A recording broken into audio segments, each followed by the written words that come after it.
I still remember the night their eyes turned red. Not just red, from the corners of their tiny eyes, blood trickled like tears. Real blood. I swear it on my mother's grave. That was the night the village turned against me. My name is Janeviv. I was just 15 when my older sister, Amanda, died during childbirth. She left behind 2 babies. No father. No one stepped forward. So I took them. I didn't ask questions. I just wrapped them in an old wrapper and held them close. I dropped out of school. I farmed, hawked, begged, anything to keep them alive. But people in the village began whispering. They said the babies were cursed. Some said they were spirit children. Others claimed I was using them for rituals.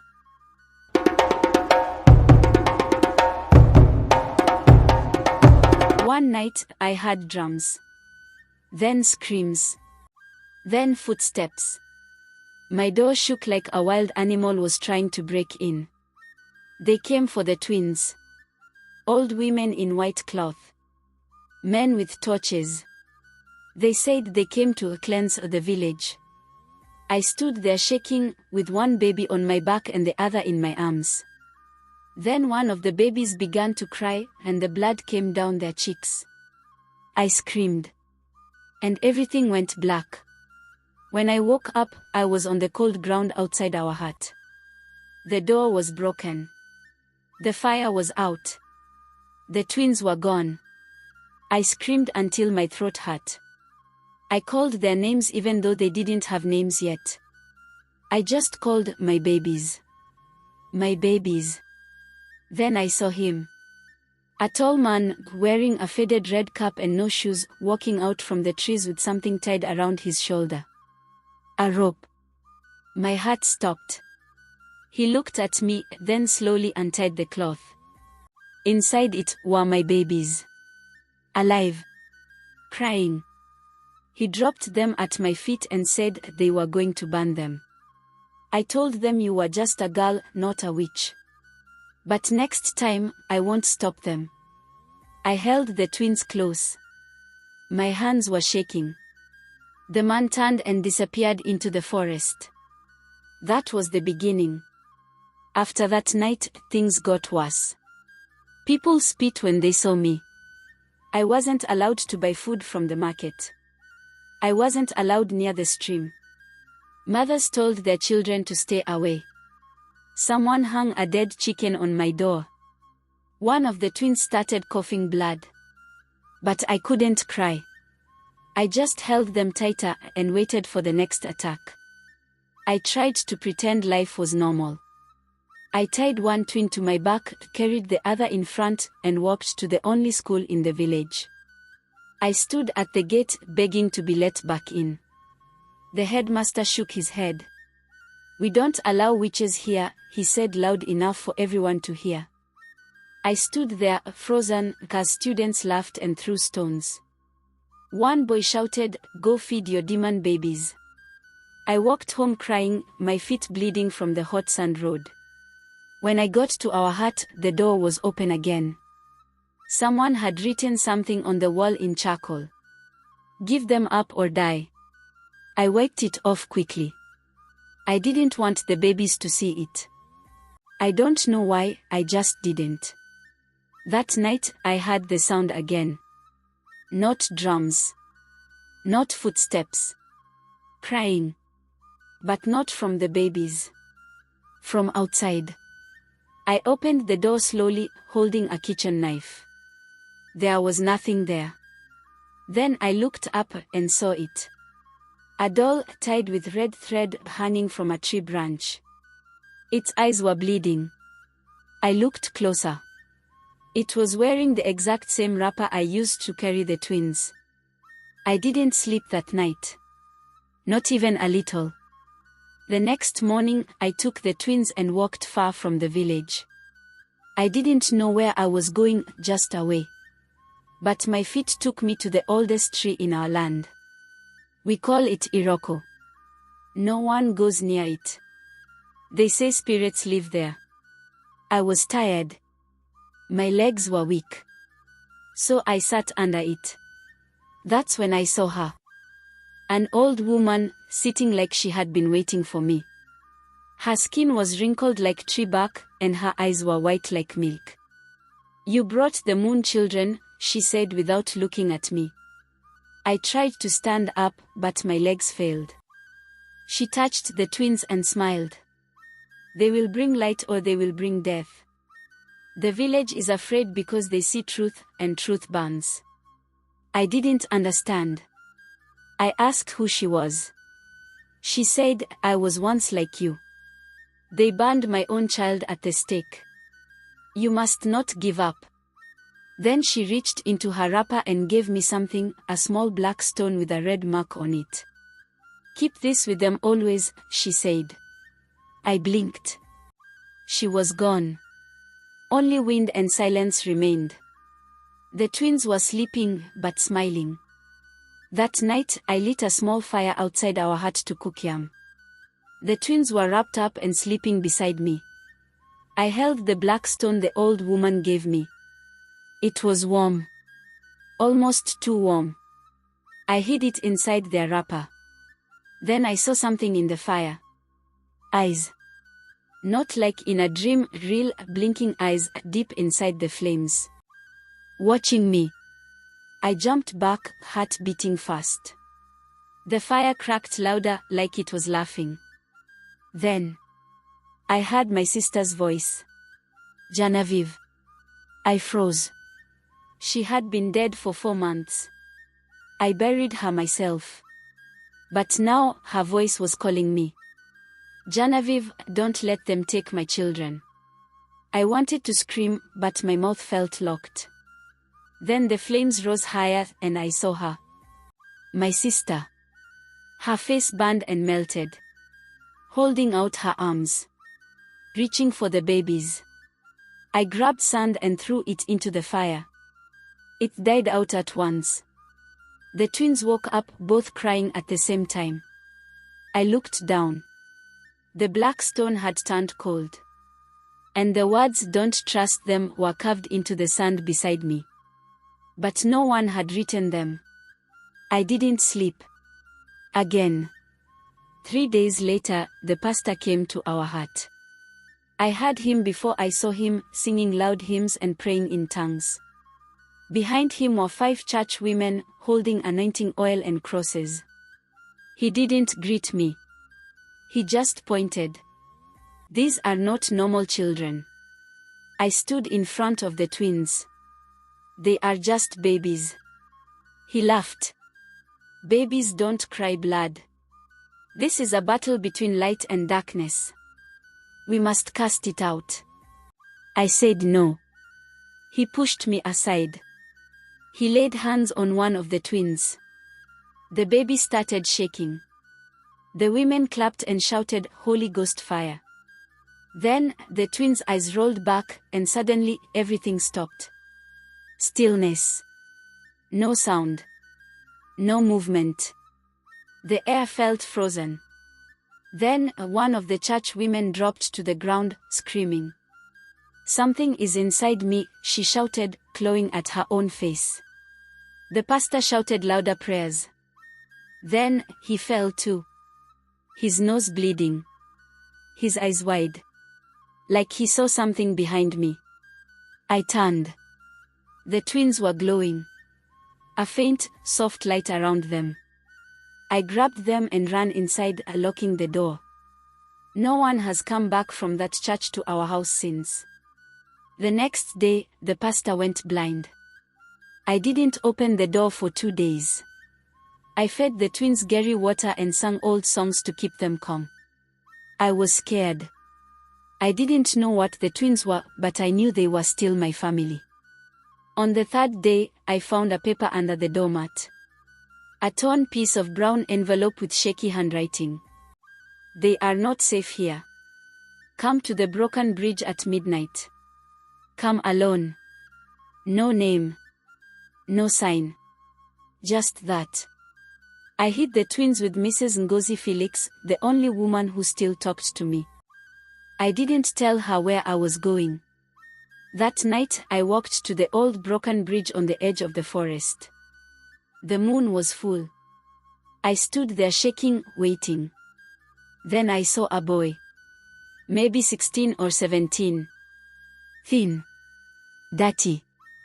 He looked like someone who hadn't slept in weeks. He whispered, "I used to have the mark too." I said, "What mark?" He turned and lifted his shirt. There, on his back, was the same red symbol from the black stone. He said, "They want to kill the twins because they carry power. Not evil, just different. But you have to leave. Now." Then he ran into the forest and disappeared. After meeting the boy, I ran back to Mrs. Ngozi Felix's place. The door was open. I rushed inside. The room was cold, too cold. Mrs. Ngozi Felix was lying on the floor, eyes open, not blinking, like a doll. But she was breathing. The twins were in the corner, safe, but quiet. Too quiet. I picked them up and ran. I didn't stop until I reached the small bush path that led to my grandmother's abandoned hut at the edge of the village. That's where I decided to hide. That night, I heard singing. Soft. Sweet. Coming from outside. I peeked through the crack in the mud wall. There was a woman standing there, wearing my dead sister's dress. I called out, "Amanda." She turned slowly. Her body was my sister's, but her face was missing. Just smooth skin. No eyes, no mouth. Nothing. She lifted her hand and pointed at the hut. The twins started crying. Then I saw it, the black stone was glowing red inside their wrapper. The woman took one step closer. I screamed and shut the window.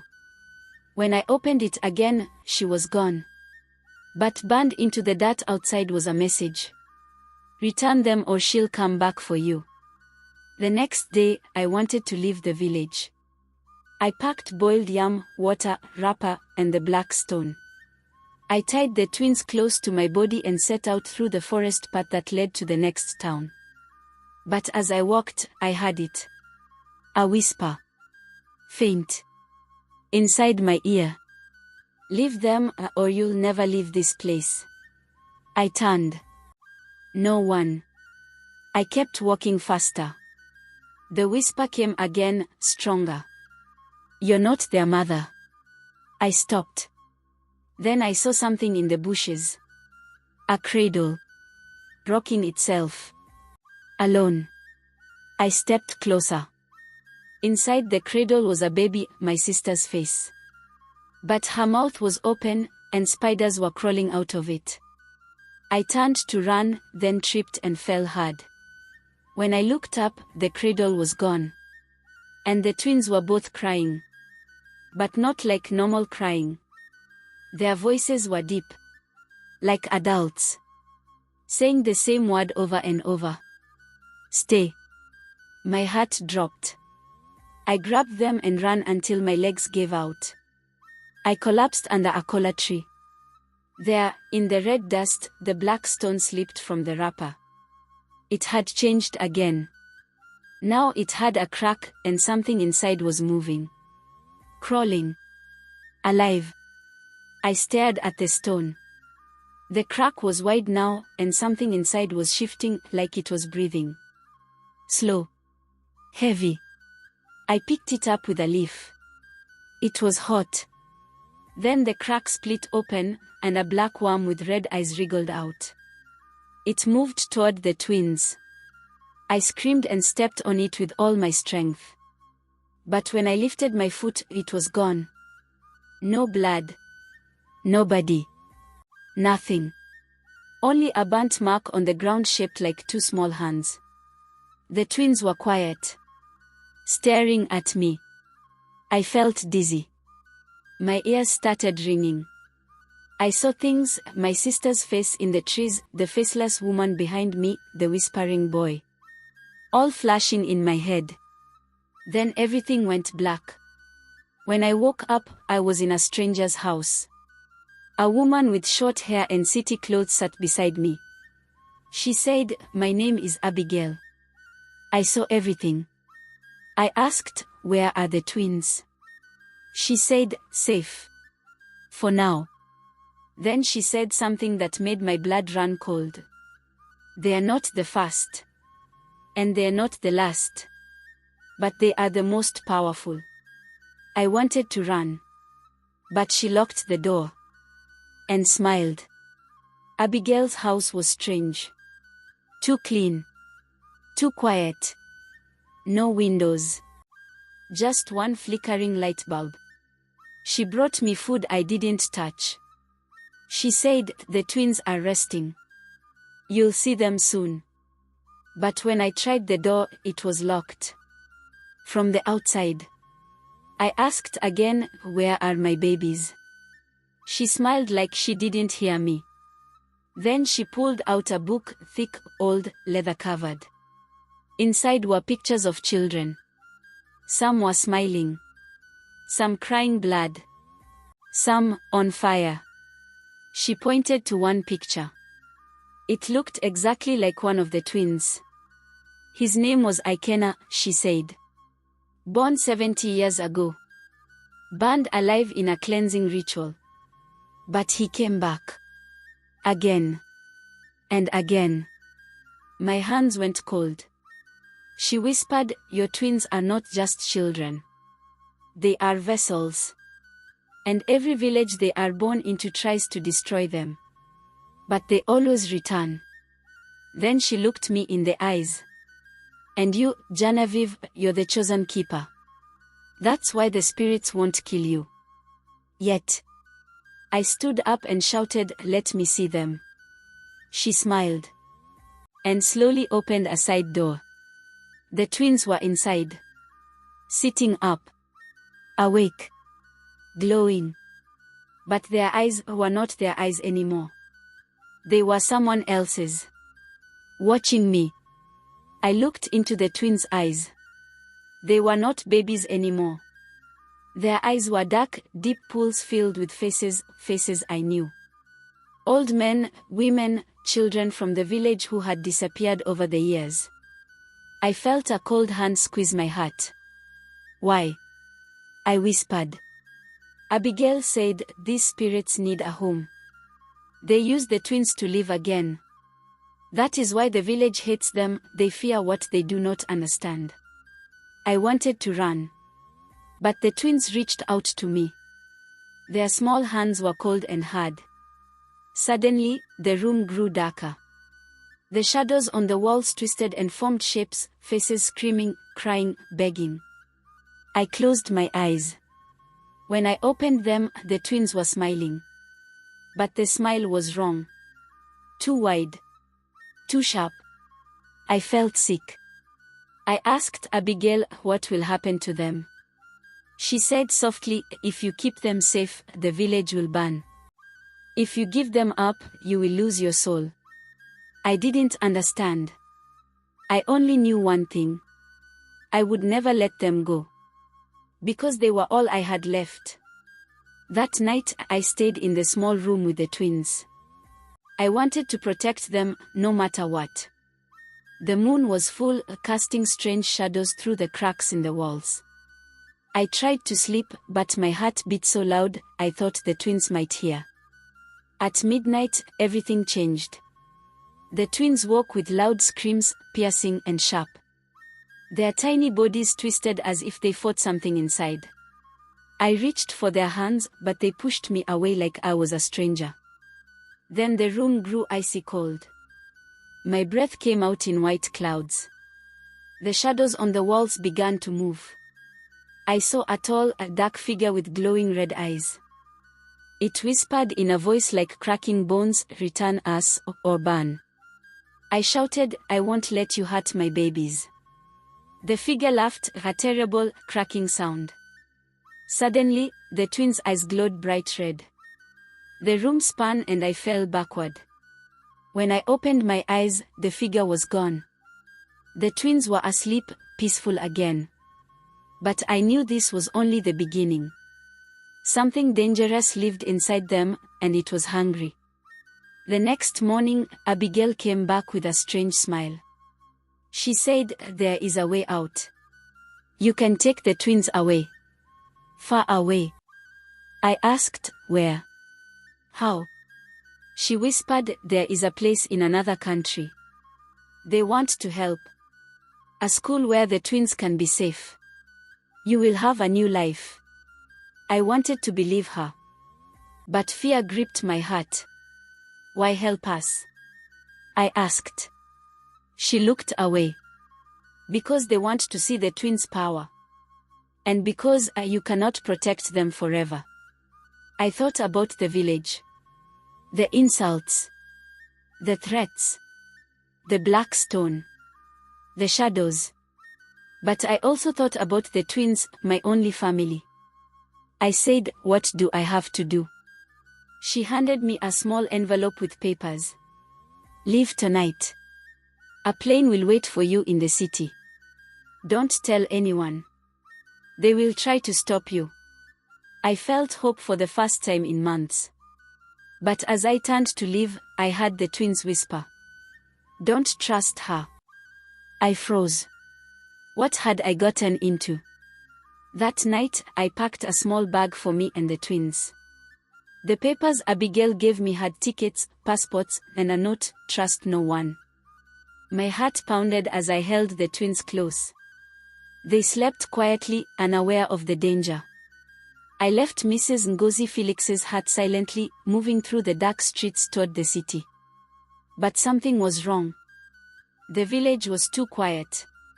When I passed the old market, I saw shadows lurking. Then, the group of men stepped out. They blocked my path. "You can't take those children," one said, voice cold and hard. I held the twins tighter. Suddenly, the black stone in my pocket burned hot. I pulled it out. A bright light burst from it, blinding the men. They screamed and covered their eyes. I ran as fast as I could, heart racing. Behind me, I heard shouts and footsteps, but the light kept them away. Finally, I reached the city. The plane was waiting, just like Abigail promised. As I boarded, I looked back one last time. The village was disappearing into the night. And so was my past. The plane soared above the clouds. For the first time in months, I felt safe. The twins slept on my lap, peaceful and quiet. Abigail's words echoed in my mind, "You cannot protect them forever." The new country was strange but kind.